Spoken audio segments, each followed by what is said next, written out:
好多人以為腰酸骨痛淨係冬天先有，錯，立夏先至係都市人痛症最犀利嘅時候。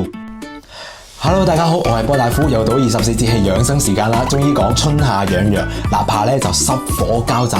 香港入夏咧最明顯就係濕氣重，日夜溫差大，咁就日頭好鬼死熱啦，夜晚同埋坐 office 度啲冷氣係咁直接吹住啊咁樣。咁原本坐得耐，肩頸腰肌嘅勞損一旦俾啲寒濕入侵咧，陽氣就會受阻，經絡就會淤塞，就會出現換季式嘅僵硬啦、隱性嘅酸痛啦，越坐越痛啊！呢個時候係好多人喺立夏無緣無故痛症復發嘅根源，咁就教大家3個方法去處理呢啲問題。第一個就係按肩井穴，咁就適合呢啲低頭族啦、肩頸僵硬嘅人嘅。咁喺邊度呢？就喺膊頭同埋脊椎中間呢個中間點就係肩井穴啦。咁就去按3分鐘，由輕到重，有少少酸脹感就可以噶啦。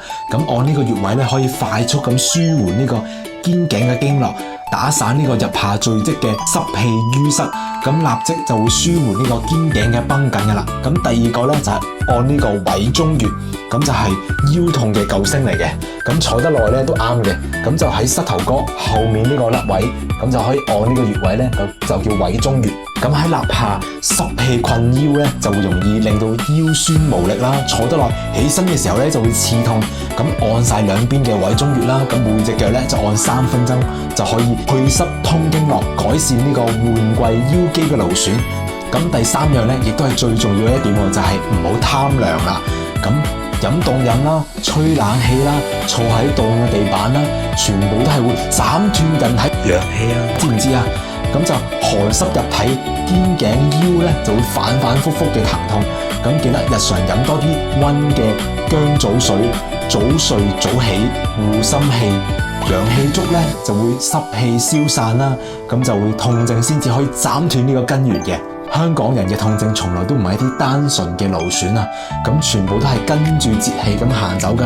咁換季嘅時候咧，唔識養生咧，痛症咧就會年年咁去復發。